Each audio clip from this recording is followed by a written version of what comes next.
ఇంట్లో నాకో గది ఉంటే హాయిగా చదువుకునేవాణ్ణి. ఫీజులు కట్టడానికి డబ్బుంటే ఇష్టమైన కోర్సులు చదివి మంచి ఉద్యోగం సంపాదించేవాణ్ణి. ఈ పల్లెటూళ్ళో కాకుండా ఏ నగరంలోనో ఉండి ఉంటే గొప్ప అవకాశాలు దక్కేవి. ఇలాంటి మాటల్ని తరచూ వింటుంటాం. నిజానికి వారికి లేనివి అవేవీ కావు, ఒక్క పట్టుదల మాత్రమే. ఒక పాఠశాలలో సైకిల్ పోటీ జరుగుతోంది. పిల్లలంతా కొత్త సైకిళ్లు తెచ్చుకుని తయారుగా ఉన్నారు. కొందరైతే సైకిళ్లను రంగుల కాగితాలతో ముస్తాబు చేసి మరీ తెచ్చుకున్నారు.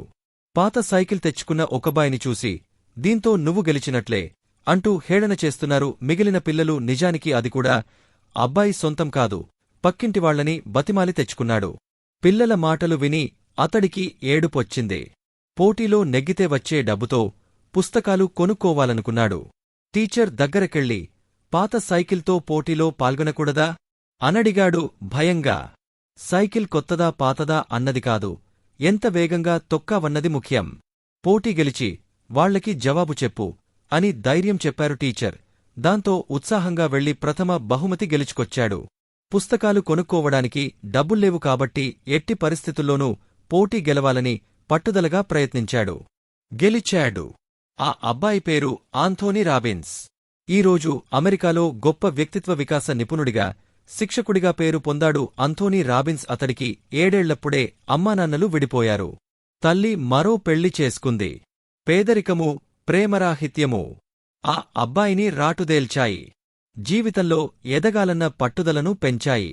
17 ఏళ్ల వయస్సులో కాలేజీలో చేరకుండా ఇల్లు వదిలి తన కాళ్లమీద తాను నిలబడే ప్రయత్నం చేశాడు. ఒకసారి దగ్గరి బంధువు ఒకర్ని అతడి విజయానికి కారణమేంటి అని అడిగాడు ఆంథోనీ. మోటివేషనల్ స్పీకర్ జిమ్ రాన్ ప్రసంగం విన్నప్పటినుంచి తన జీవితం మారిపోయిందని చెప్పాడతడు. దాంతో జిమ్ రాన్ ప్రసంగాలకు ప్రచారం చేయడంతో మొదలెట్టి క్రమంగా తానే మోటివేషనల్ స్పీకర్ అయిపోయాడు. ఆంథోనీ రాబిన్స్ సెల్ఫ్ హెల్ప్కి సంబంధించి పలు పుస్తకాలు రాశాడు. అతడు రాసిన unlimited power, awaken the giant within అనే పుస్తకాలు 56 భాషల్లోకి అనువాదమై సంచలనం సృష్టించాయి. ఇప్పుడతడు అమెరికాలోని ధనవంతుల్లో ఒకడయ్యాడు. ఒకప్పుడు ఇతరులతో కలిసి చిన్నగదిలో సర్దుకుపోయిన ఆంథోనీ రాబిన్స్క ఇప్పుడు విలాసవంతమైన భవనాలు, సొంత విమానాలు ఉన్నాయి.